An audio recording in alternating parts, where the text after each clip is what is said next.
stiff truth.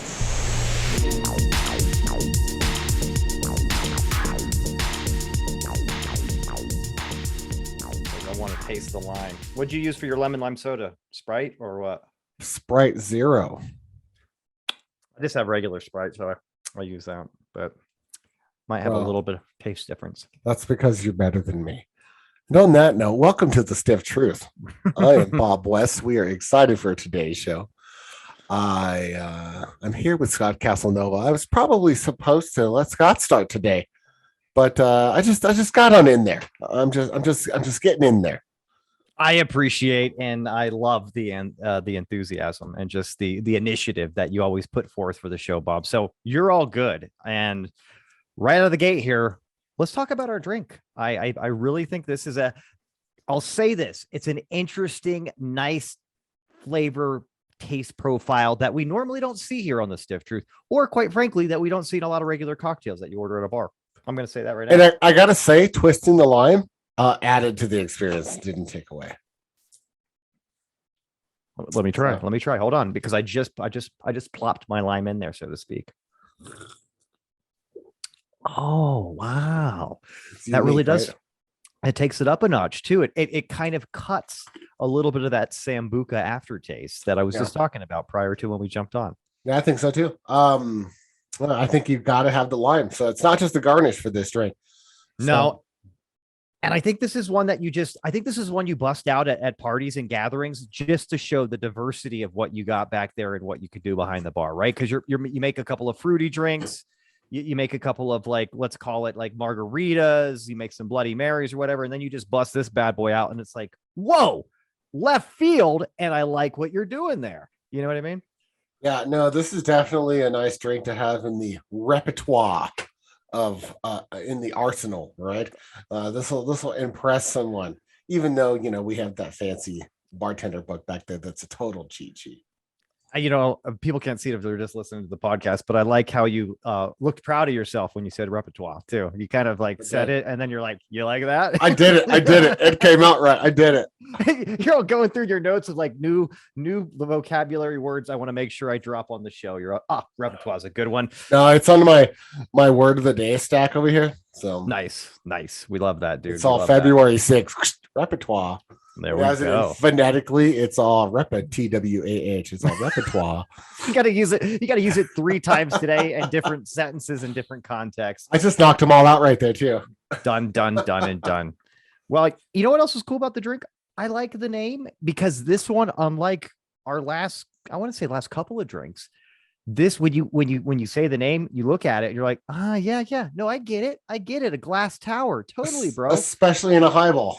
Yeah, we both got the highballs here. Yeah. It's like a see-through. And you know what I noticed too when I first made the drink? Below the ice, because of all the different alcohol in there, you could actually see the different alcohols kind of not quite mixing yet. It's kind of cool. That's that Sambuca you see floating around. Yeah. It looks like it kind of looks like broken glass, which I thought was pretty fucking cool. You know what I mean? Yeah. So got a nice look, got a cool name. Let's not fuck around either. It's pretty dank. I would say this is definitely stiff truth approved when it comes to the stiffness of the actual drink itself. So 100%, dude. When I got done putting all the booze on the ice, there wasn't a ton of room to top it off with my Sprite. I literally just cracked it open, dude, and I maybe put a couple of swallows, we'll say, of Sprite in there. There wasn't a lot of room. That's nice. And just so everybody, probably most exciting part of the show for anybody here is, well, how the hell do I make a glass tower? I want to also try a glass tower. I want to be part of this conversation. Hey, fret not. Now you can. All you got to do is get yourself a nice tall glass of ice, ounce of vodka, ounce of light rum, half ounce of peach schnapps, half ounce of Sambuca, and I think that's it. Half ounce of triple sec. There it is. Half ounce of triple sec. Then by that time, you're already 3/4 or a little bit more in your glass of full ice. Then you just top it off with some lemon lime soda. Bob's not as good as me, so he did Sprite Zero. I did regular old school tried and true Sprite with high fructose corn syrup in it because I'm so cool. And then you got to garnish that bitch. And I say, don't just garnish it. I say squeeze like a lime chuck in there. And if you want to make it look cool, go ahead and garnish after that. That's what I'm kind of saying. You know what I mean? Yeah, no, I think that the lime took the that licorice bite out of the sambuca and really blended it much better. So I think you're right on point there. Give it that twist of lime, and then garnish it with shit. I don't care, whatever the fuck you want to. You heard it here first, folks. Garnish it with shit. He doesn't care. Yes. I like that. Oh man. Well, that's good. It's if you think about it too, I know they're a little bit weaker, like the peach schnapps and the triple sec, but the sambuca, the rum, and the vodka, all standard or higher when it comes to proofing. You're looking at a solid 3.5 ounces of booze in this drink per drink. Hey, it is not bitch made. It is stiff truth approved. I like that. You put the stamp on that shit too. You got to do that. And not so much for the YouTube watchers, but for the podcast listeners. I'm sure it sounded great. Yeah. You're wow, that was like on a really hot mic. Gee, they really stamped that. Boy, the production value on the stiff truth is just exponentially went up recently. Was he really just like heating up the wax the whole time they were talking? What a multitasker. Look at him go. Bob, well, you're a man of many talents. We all know that, man. Dude, I'll tell you what, it's been an interesting week. I will say this, it's been a while, and we haven't talked about it on the Stiff Truth much, and we're not going to start now, but it's been a while where there's actually been some diversity and what's going on just news-wise, coming from different things versus just COVID and shitty politics. You know what I mean? It's kind of cool.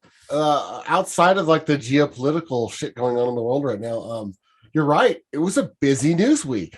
Very busy news week. And as we all know, all you fans out there, and even if you're not, I'm sure you see a lot of commercials for it. We've got the Super Bowl in 1 week, and this is always a bittersweet time of year for us NFL fans. We talked about this earlier in the week too, right? It's like the Super Bowl is so exciting, but then it's also the signal when you get there. So it's like as soon as the game's over, you realize, oh fuck, it's NASCAR and Major League Baseball after basketball. I mean, there's not much basketball left either, but still, that's what you got to look forward to for the long haul of the summer.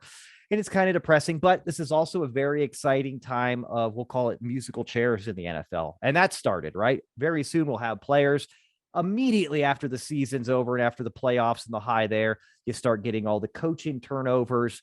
And that kind of really brings me to the first thing I wanted to chat with you about, man.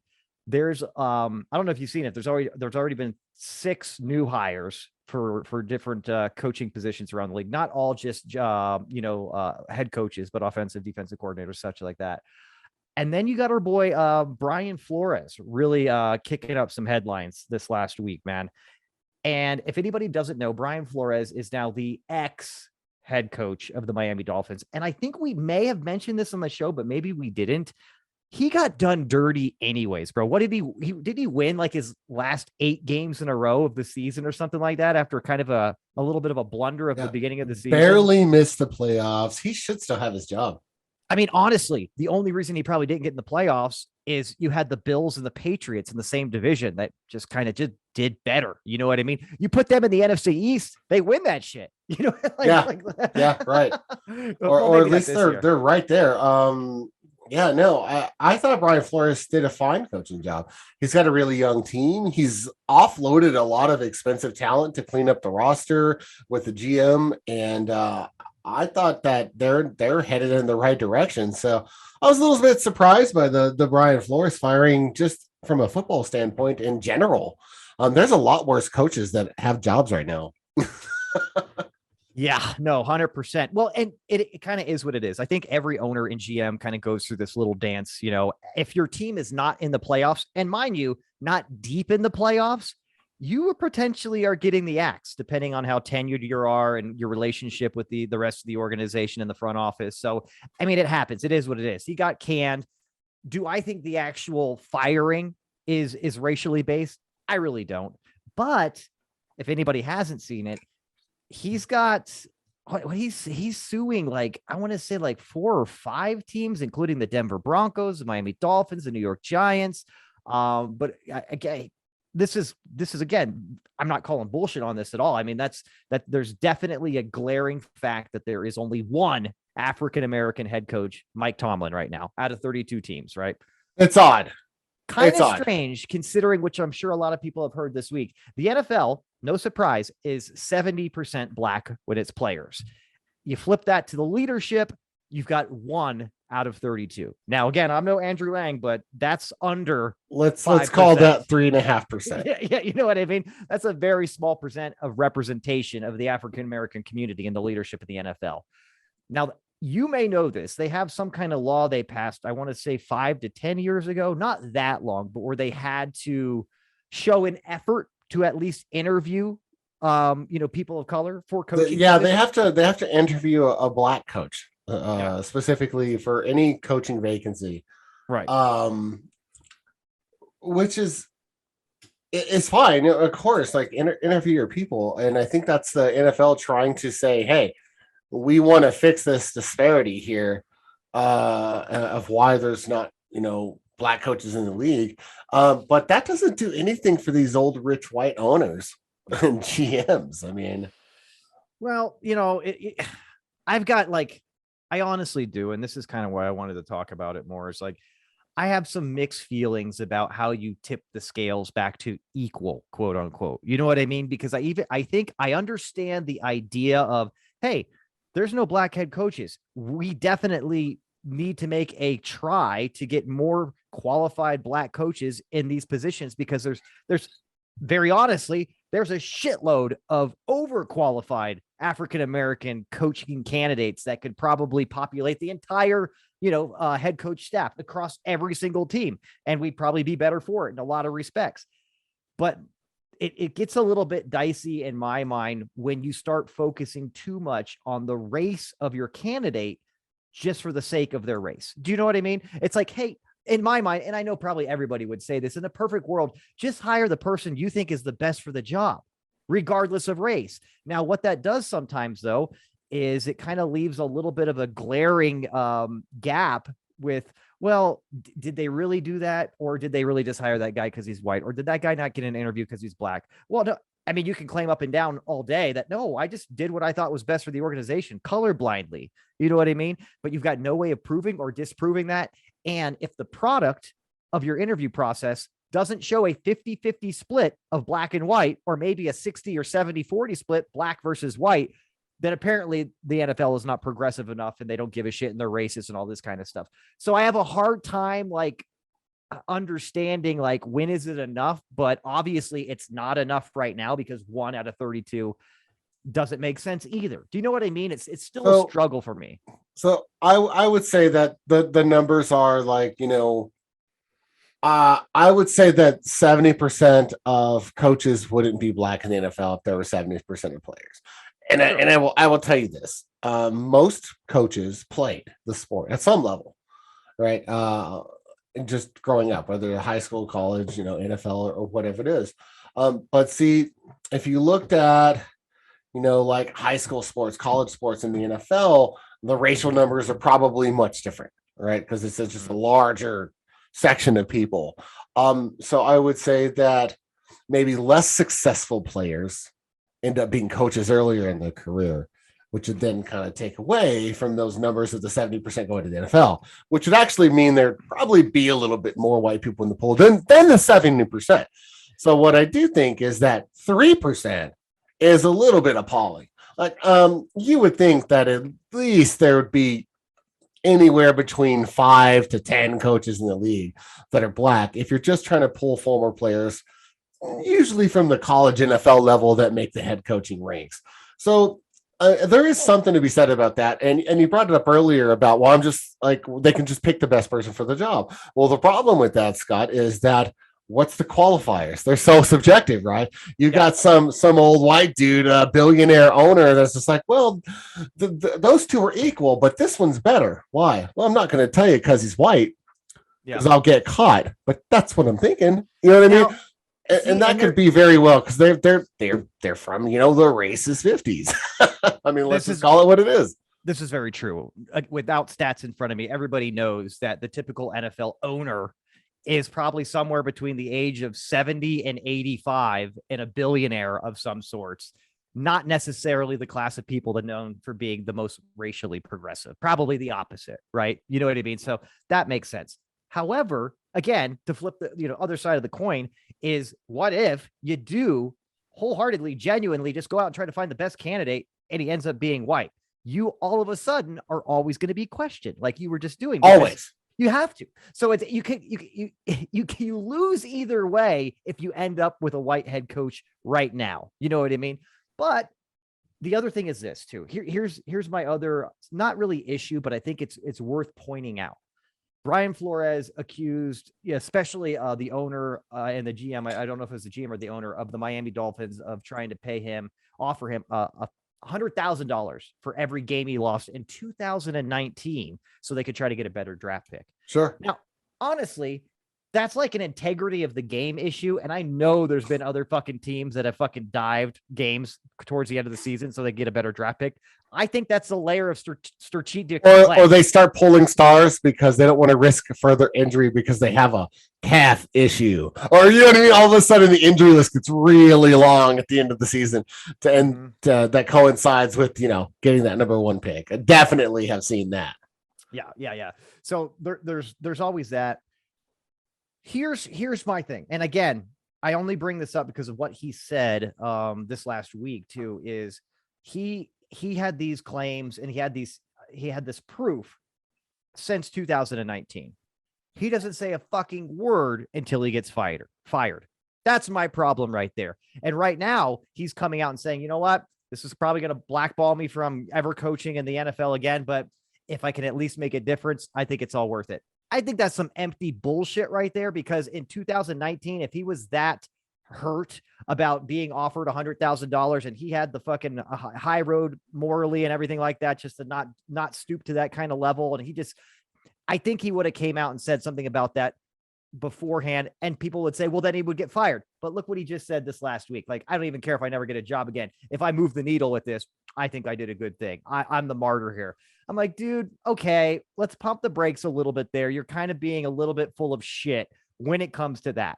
The other stuff about the head coaching jobs and the racial discrimination, I say push forward with that. Yeah, I think there's something to that. The numbers just can't add up that way. Yeah, right. But again, if you would have felt that shitty about it and that appalled, you come out against your current GM and owner and say, you know what? I don't fucking roll this way. I'm not taking a dive for anybody. I love the game of football, and our guys are going to go out there under my leadership, and we're going to give it 110% and try to win games no matter what. But he didn't do that. He waited to save all this shit until he had a reason to fucking get pissed off, which, hey, you got fired from your job after winning 8 games in a row or whatever it was, 8 or 9 games. That is a reason to get pretty fucking disgruntled and angry about shit and try to go out and get people back, so to speak. So there's an element of that I cannot shy away from either when I look at this. Yeah, and I think the NFL has an obvious problem, and so does Roger Goodell, right? Because he keeps trying to come up with clever ways to push the issue with teams, but it's hard because they're sovereign entities, right? But he could rule with more of an iron fist, because the NFL has this like crazy antitrust exemption, so he could probably push the issue a lot more if he really wanted to do something about it. But then it's going to get on the other side of it. All right, well, it's like the affirmative action thing, right? When does affirmative action stop and reverse discrimination start? There's a fine line there. And it's the same thing with the NFL. It's just like, well, when does hiring the best candidates stop and hiring the best black candidates start? So I understand that's a tough issue to swallow, especially when you're trying to help out, and all these teams are ran by their own entities, right? And you don't really have the authority to go make them do something. You just have to keep encouraging them to do something and pushing PR cases against them.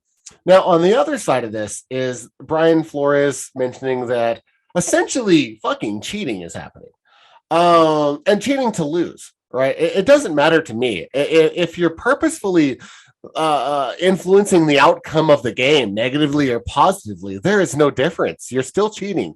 So go. You want to say something? So go ahead. And I just want to say, because contrary to our lesson in the last episode, we do not cheat to lose, do we, Bob? Fuck no, we cheat to win. here's the thing: when you have structured organizational cheating, that's a conspiracy.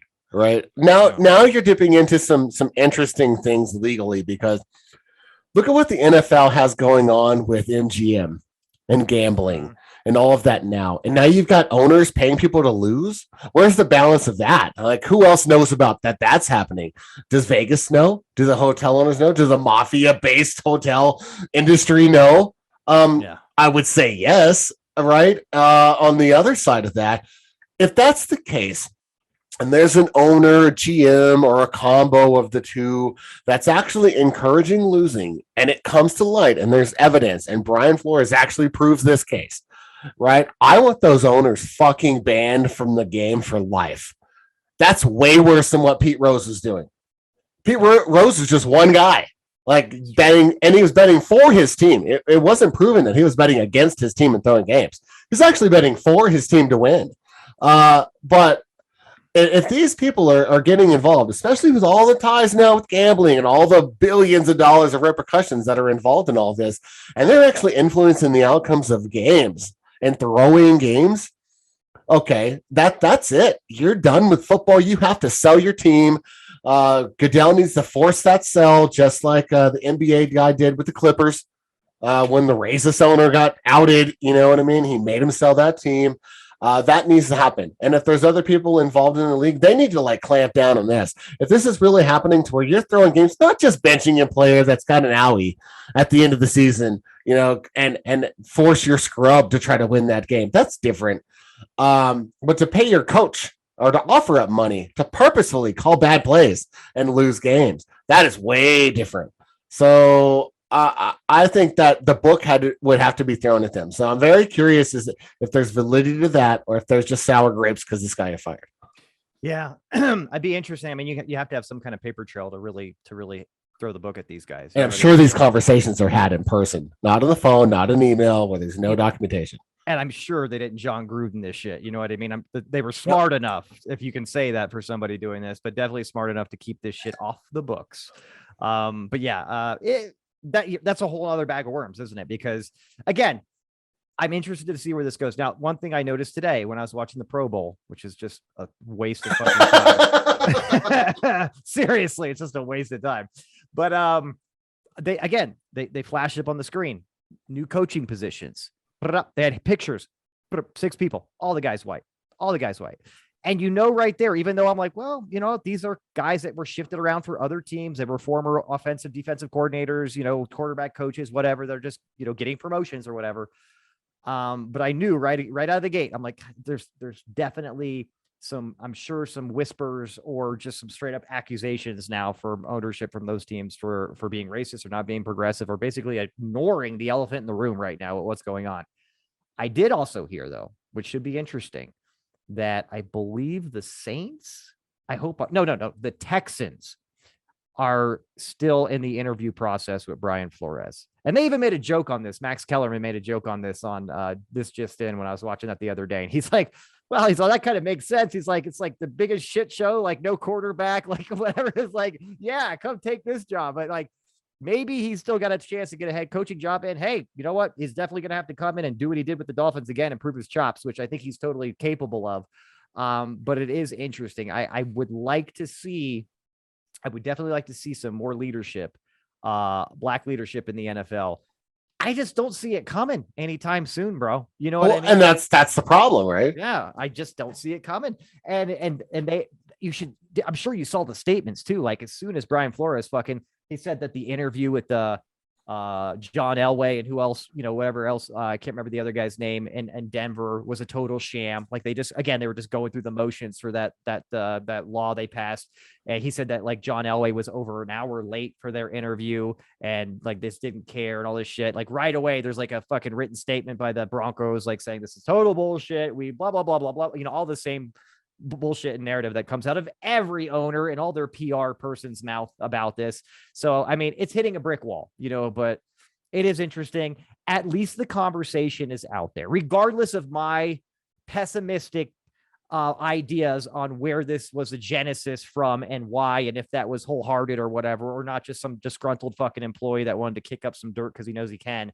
It's still a good thing that this is out there in dialogue. And shit, dude, I saw it on all the major news networks, of course, ESPN, but it was on ESPN like every day last week, at least like a good amount of coverage on it. So The conversation's going, Bob. Let's see if anything happens. That's the interesting part. But Yeah, and then Hugh Jackson chimed in and said the Browns are doing something similar, not paying him to lose, but asking him if he could not win or not try to win is hard, right?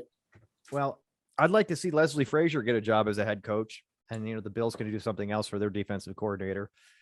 I'd like to see Eric Bieniemy get a job as a head coach. He's in the conversation right now. Everywhere that guy goes, the team wins. Yeah, and his last name sounds like the enemy too, which is always kind of cool. You know what I mean? If you say it, man. I remember playing with Eric Bieniemy in Tecmo Bowl. Wow, what a game, right? I love Tecmo Bowl, especially the really old school version where you could literally just catch the edge, bro, and just touchdown every single time on the sideline. You have to zigzag back and forth as guys dive at your feet and miss you. It's just yeah. Well, I think we need to move on. I got 2 words for you, Scott. Whoopi Goldberg. Well, you know what? I'm just gonna say this, dude. I don't know if you have some kind of weird sixth sense in forecasting what's gonna happen, but do you remember a couple episodes ago when you were joking around and said the Holocaust wasn't real? Well, Whoopi's almost in that train of thought. You know what I mean? Because she's not claiming, now before everybody gets nuts, Holocaust definitely happened. It was horrible. But according to Whoopi Goldberg, all the history books have it wrong on why it was done. Apparently it was just man's innate, what did she say again? She says it was inhumanity against man. Yes, man's inhumanity against other men, right? Or something like that. For being Jewish. Yeah, she was halfway there. She's halfway home. Yeah, for being Jewish or being Catholic or gypsy or black or Mexican or really anybody that didn't have the Aryan race look, which was like light eyes, light skin, light hair. But anyways, yeah. Which is funny because Hitler had dark hair and brown eyes, but let's not even worry about that. Well, I mean, we can point out the hypocrisy of that all day long. And I think, a lot of people probably knew that, which is pretty interesting. Because, again, the other thing interesting about Hitler is like, you're supposed to be this like amazing athletic, specimen too. And he was like a little runt, fucking sickly person anyways. Like a little nerd. Yeah. Yeah, totally. But the interesting thing here, I'm sure a lot of people saw it. The View. God, I'll just say I've always hated The View. I think it's always been a pathetic show anyways. And I know it's pretty common in America to give people that really have no credibility or no background in talking about important things a platform so they can do just that. I'm fine with that. But Joy Behar, Whoopi Goldberg, some of the other girls on there have rotated in and out because they can't stand those two for too long. You know what I mean? You've had like Elizabeth Hasselbeck was on there for a little while. Great job, Matt. Yeah. Well, hey, honestly, she's a good looking girl. But yeah, a little bit strange. But it's always been one of those shows where every time I've seen clips or it's been in the news cycle, I'm like, Jesus Christ, who watches this shit? But then I forget there's a lot of like stay-at-home mothers, fathers, housewives, and house husbands or whatever that just eat that shit up that comes on, anything that comes on after The Price is Right is gold in their mind. So it is what it is. But my interesting and kind of big takeaway from this scenario is, one, Whoopi Goldberg being a complete fucking moron for saying that the Holocaust is definitely not about racism. That was not a surprise to me. I've always thought Whoopi Goldberg's had a couple of loose screws and just is not with it at all when it comes to reality. Yeah, just because you have won the EGOT doesn't mean that we need your opinion. Just gonna throw that out there. Again, winning the EGOT, winning those awards doesn't give you any credibility to talk about history. No, I mean, what is The View? Just a bunch of people that are, halfway well educated that want to talk about nonsense and have no business doing it. What kind of show would ever do that? Anyway.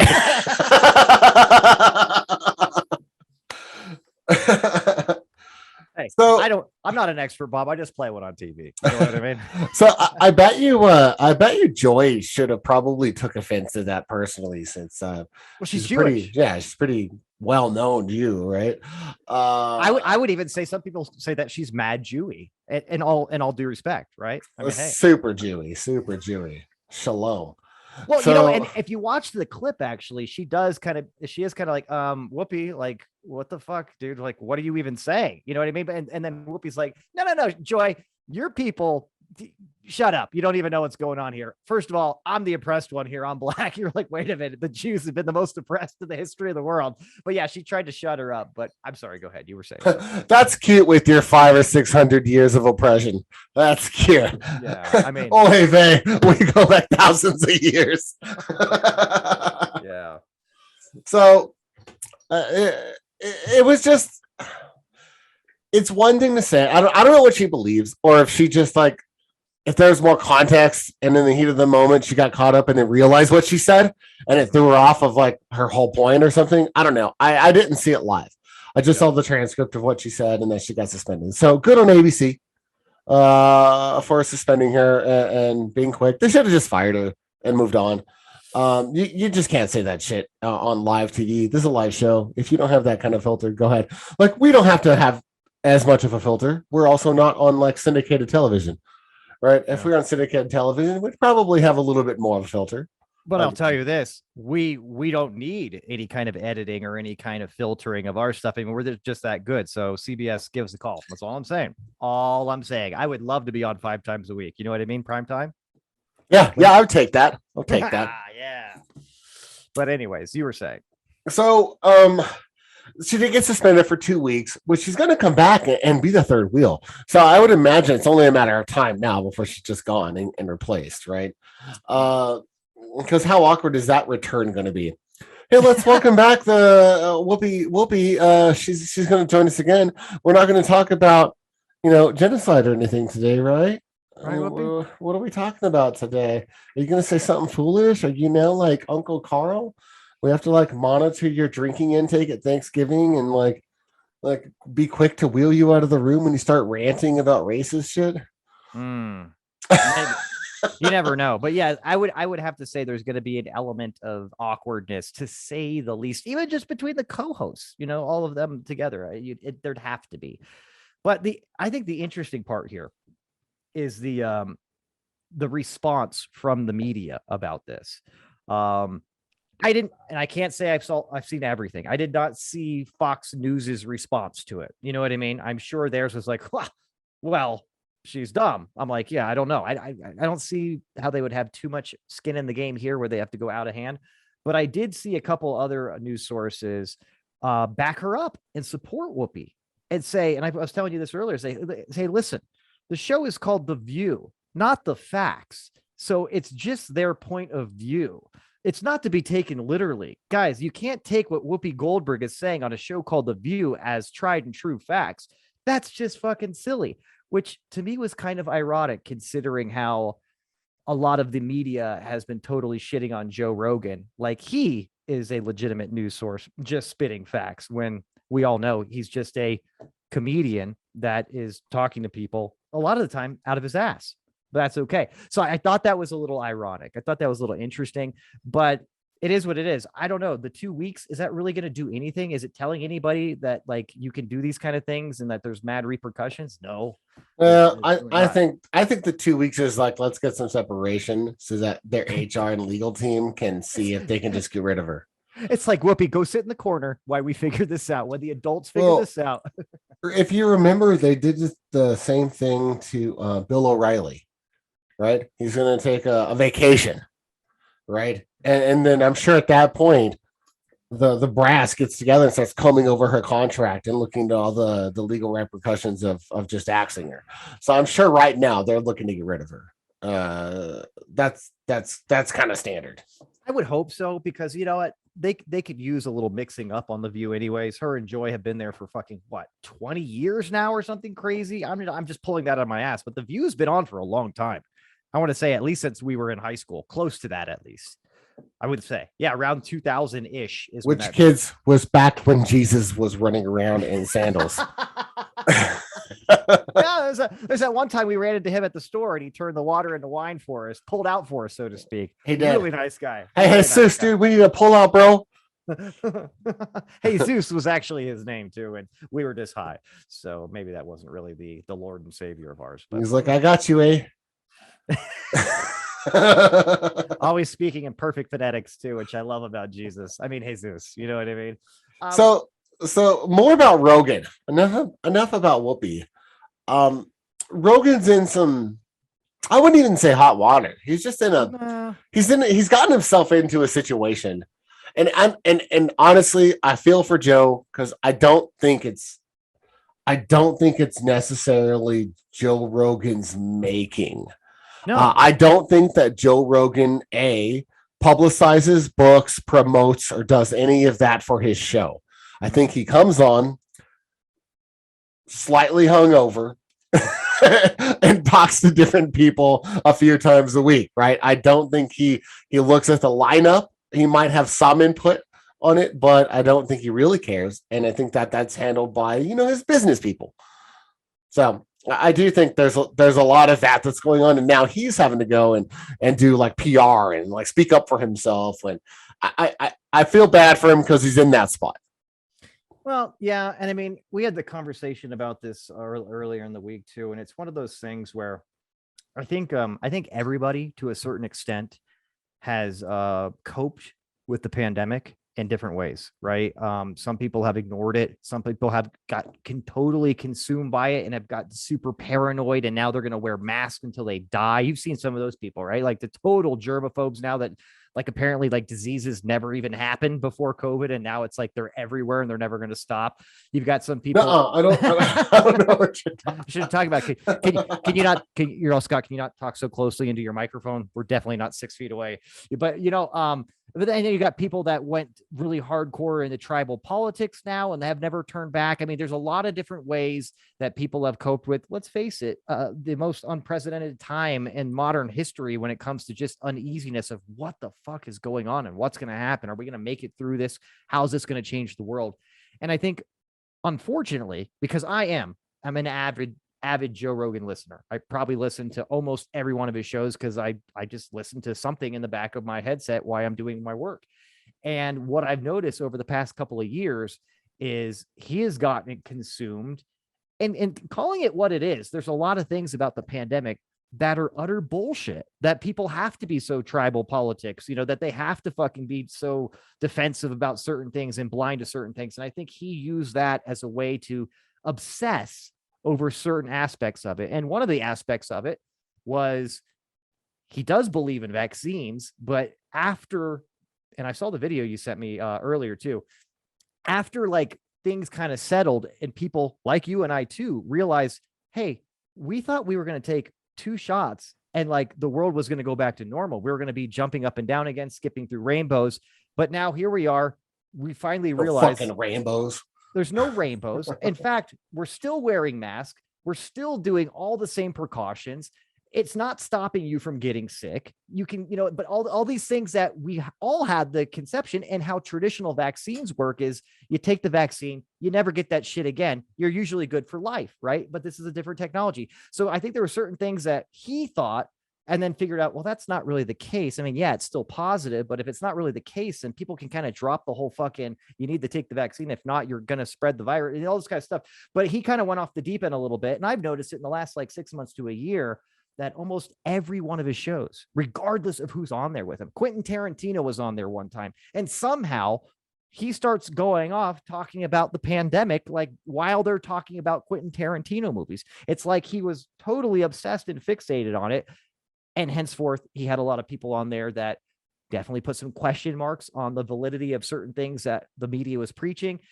And here we are, right? Because people start getting word of that. They're like, who the fuck is this guy punching holes in everything that we're saying?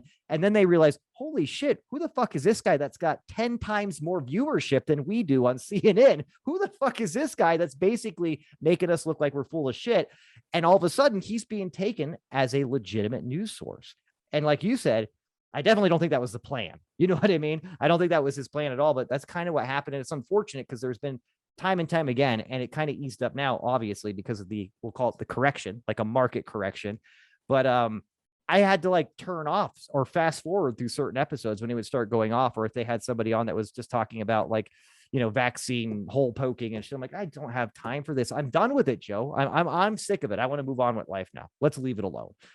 But that's my opinion on the matter, at least kind of where I think Joe was trying to go with it, maybe genuinely or not or whatever, and kind of where it just naturally went, and it naturally went really south, I think. Yeah, and I agree. I do think he's gotten consumed Yeah.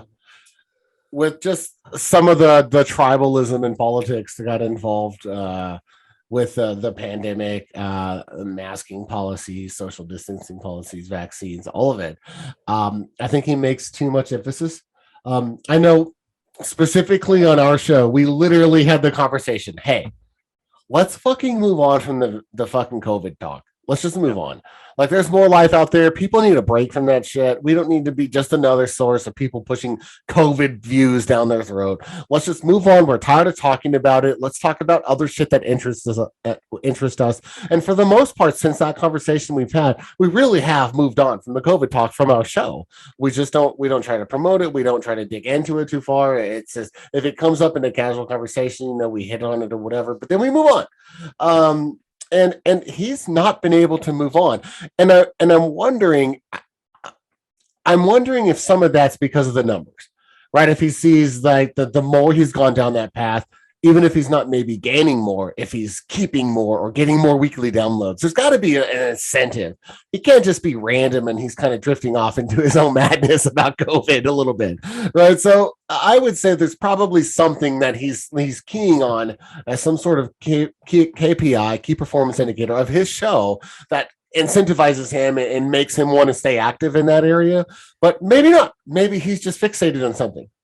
Well, you bring up a really good point there, and it brings up a story that you may have seen. I mean, they even made a movie about it, but Howard Stern in the 80s and the early 90s. And this is in the movie Private Parts that he came out with in 95. And I'll be real quick on Great this. movie. Fantastic movie. Be real quick on this, but essentially you would think naturally, because I was thinking in my head just now, like, well, Rogan had so many people from the left and that whole arena that used to love his show because it was just about very progressive things, in general. It wasn't pigeonholed at all. Okay, maybe he lost all those people and now he's just consuming all these fucking extreme fucking conservatives and freedom fighter type people or what have you. We'll just say that. But then I start thinking about Private Parts.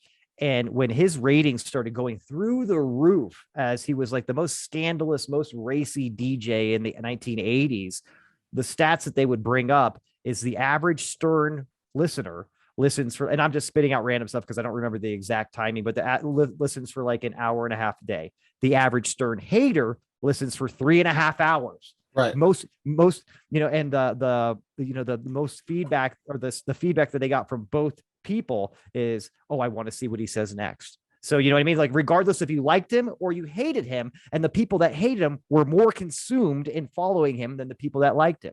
So with that being said, fast forward again to Joe Rogan, perchance he's looking at some metrics there and he's saying, Jesus Christ, well, look at all these people across the board that are like, just, we see these metrics on our shit, right? They look just like Rogan. So, but it's almost comparable. It really is, from a micro to a macro. But yeah, so maybe that's kind of what happened, and that could have fueled the fire. I want to almost say subconsciously too, like, man, people, and he might be thinking in his head, man, people are really on board with me just kind of spreading the truth here or poking the holes in the bullshit from the media and what everybody's telling him. I should keep fucking, almost like a crusader type attitude, so to speak. So I could definitely see that being something that subconsciously would happen that you wouldn't even kind of really trail mentally until this point, because here we are now. You got powerhouses that are super fucking relevant right now, like Neil Young, that are just ripping their music off Spotify. And there's been some other really notable people as well. But let's face it, most of the people that have decided to take their music off Spotify, our parents, maybe, but maybe their parents were probably pretty hardcore fans of. So there is that. I mean, like you had said too, if you start like having like, and again, we talked about it recently, but if like somebody of like Kanye West caliber or something like that, or Drake or something like that decided to remove their music from Spotify, then all of a sudden, I think you got Spotify in a real conversation. But it is interesting. It definitely moved the needle. You got Joe publicly apologizing. They took like a week off of his show, which they never do. So, they did some reorganizing and some careful calibrating of guests to kind of probably, rescheduling and yep, guaranteed. There's definitely some PR fallout that's been going on at the show. So they're taking it seriously. Even if me and you look at Neil Young leaving Spotify as not taking it seriously, right? Because it's not Taylor Swift. It's not, Drake. It's not some of the big names saying, hey, we're going to top off Spotify, someone that makes them millions of dollars a year. Because if it was, then they'd probably be taking, bigger, broader steps, or who knows what the decision would be then. They'd definitely be crunching some numbers. But just like that video I sent you earlier, about when Rogan was like talking about how important vaccines were, and then now he's kind of on the other side of the fence somewhat about the vaccine. And again, I think it's because he's tired of the vaccines like not actually preventing the disease, Yeah. right? Yeah. So there's that, right? But I sent you that video from the shitter, just so you know. Oh, you know what's great, dude? I swear to God, dude. I think honestly, one thing I can tell you right now is if you catch me in the bathroom taking a shit without my phone, call the fucking hospital. And I'm not talking about like the regular hospital, call like the mental institution, because something is wrong with me. I'm off my rocker if I'm not in there scrolling through funny fucking videos on TikTok. And it used to be Facebook, but let's just face it here. Their stock is dropping. And one of the reasons is all their controversy, but honestly, TikTok is stealing a lot of their customers. And you know why. Everybody's on the shitter flipping through that shit. But that's where I get all my shit done, bro. And I mean that two ways. Do you know what I mean? Oh, I absolutely know what you mean. In fact, I didn't have my phone on me, and I had to run to the bathroom. This was like a month ago, and I ran to the bathroom, and I'm like, "Shit, where's my phone? Oh, I can't hold it." Right? I had to go to the bathroom and take a shit. So I'm in there shitting, and I'm just like, "This sucks." So I'm like taking a 90s shit here. Like, I'm gonna grab a shampoo bottle and check the ingredients or the company slogan. Like, what is this all about? I don't have TikToks. I don't have like internet to keep me occupied. I'm shitting naked here. I'm like shitting with like naked of technology. This is a terrible shit. So it's fun. It's funny that you mentioned that though. You don't know how many times I've read on the back of the Crest toothpaste bottle that they've been approved by the American Dental Association, and that fluoride can be bad for you if you take too much of it, that you need to call poison control. There's all kinds of things. But brush your teeth twice a day with this fluoride. Yeah, it's so true though, dude. Like literally, that's one of the things. And you know what? Even if I'm only taking a shit for like 2 or 3 minutes, I can't do that by staring at the wall like a fucking crazy person. Do you know what I mean? That's just not happening. Or what am I doing? Focusing on my shit? No. That's even crazier, bro. But you're absolutely right. And it's funny you mentioned that too. I think recently you've either been having some slip and sliders, like in, out, on your way, you're done with business, because I had sent you probably like a handful of videos on. Oh, TikTok. I'm all caught up, baby. I'm all caught up. You're all. I had some cheese last night, a lot of cheese, so I'm definitely all caught up this morning. As you're sitting there praying. Hey, a promise made, a promise kept. I told you I would catch up. I did catch up. You did. Even the brand new ones you sent today. All caught up, baby. All that's caught good. Up. Good. Well, God bless TikTok. God bless the shits. And those two things together really just help pass the time. Especially like the video that you had sent me about, I recently pondered that getting older only means that you day drink instead of going out at night to drink. And it's a bunch of old people at the sports bar like at like noon, like in the afternoon, drinking their beers, and all of them are drinking. And that's kind of true, right? Dude, so true. So true. Old people day drink. Well, I mean, let's face it, dude. We've done it already, right? Let's just say what it is here. For some reason, I don't know if it has anything to do with my age. I really think it does, but there's no appeal to me to go out and brave the bars and getting in my car and driving to another one and potentially getting pulled over and having to deal with people like spilling shit on me and drunk fucking retards doing stuff at the bar, potentially getting in a fight with some asshole that thinks I look at his girlfriend when I'm really just looking to see if that's the men's room behind them. There's a lot of interesting, stupid like drama that I'm really happy I don't deal with. And then I think about it. You know what? This is kind of expensive booze here. I spent $12 for this drink that rightfully I can go home and I've got all the fixings because I'm a drunk, and I can make it in my bar for about $1.25.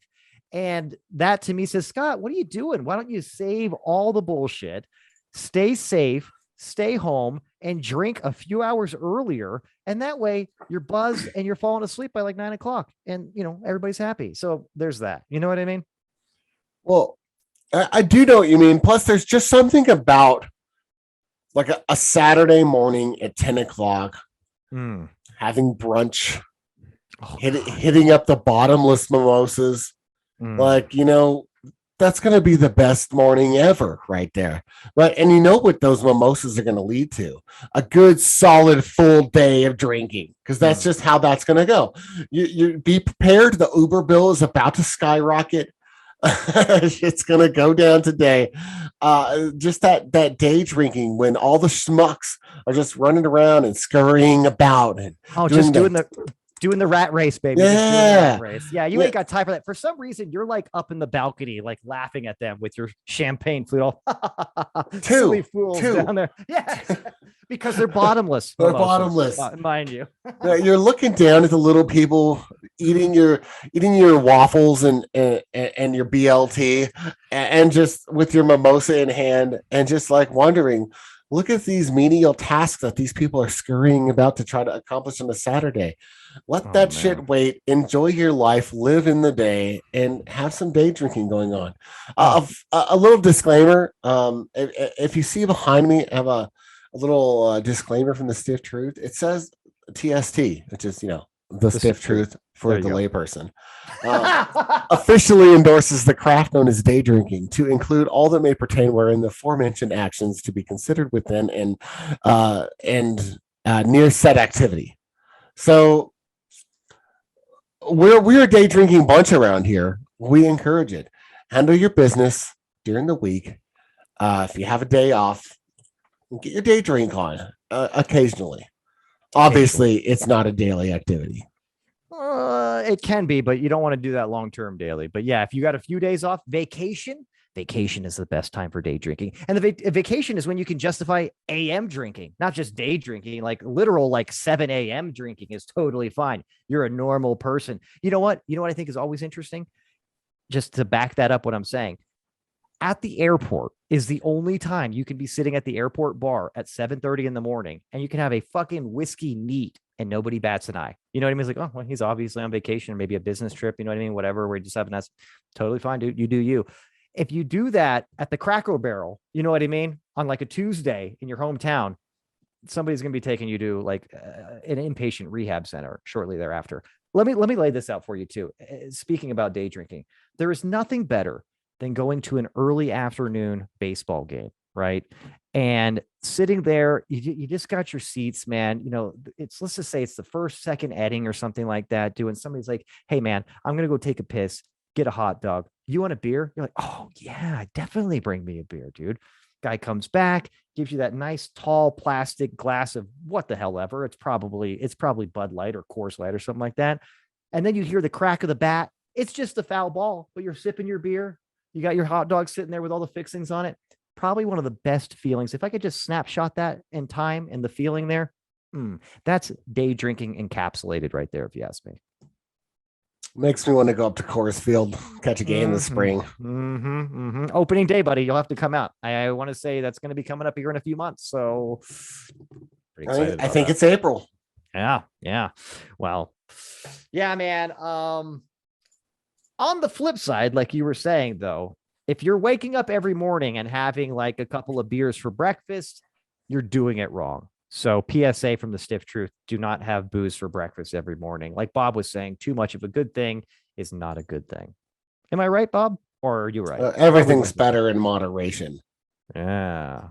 Yeah. Especially very high cost scotch. You know what I mean? You don't want to do that one. Don't do shooters to that. April 8th against the Dodgers. There it is, baby. April 8th. We got a date, baby. You can book it. Well, I tell you what, Bob, I think, check me on this, but I believe we are about out of time. Is that about Hey, it right? ain't so. Yeah, I know. I know. You know what? Time fucking flies when you're having fun. Good conversation with good folks, but I do think we're about out of time. This was a super fun conversation. I think there's a lot of great takeaways here. I think most notably, cheating to lose does not make sense. That's my biggest takeaway, Bob. I mean, do you have a different one? Uh, no, that sounds about right. All It's we're all about cheating to win, but cheating to lose, that's where we draw the line. You got to have standards. Serious, folks. Come on. You got what are we here? Seriously. But guys, thanks so much for joining us this week. We had fun. Get out there and support us. We really appreciate everybody that does. Patreon, on the podcast platforms, rate us. I would like some more reviews. I really would. We've got a couple really sweet reviews recently, and I want to hear some more feedback, because not only does it help us out selfishly, but it also helps you in the sense that we can put out better content, guys. So like and subscribe. Check us out. Check us out next week. Super Bowl Sunday is coming up, so I don't know if we're going to be doing a show on Sunday, but we'll definitely be doing one around that time. And until next time, guys, we'll see ya. Yeah. Hey, Mikey, go Bengals. Woo!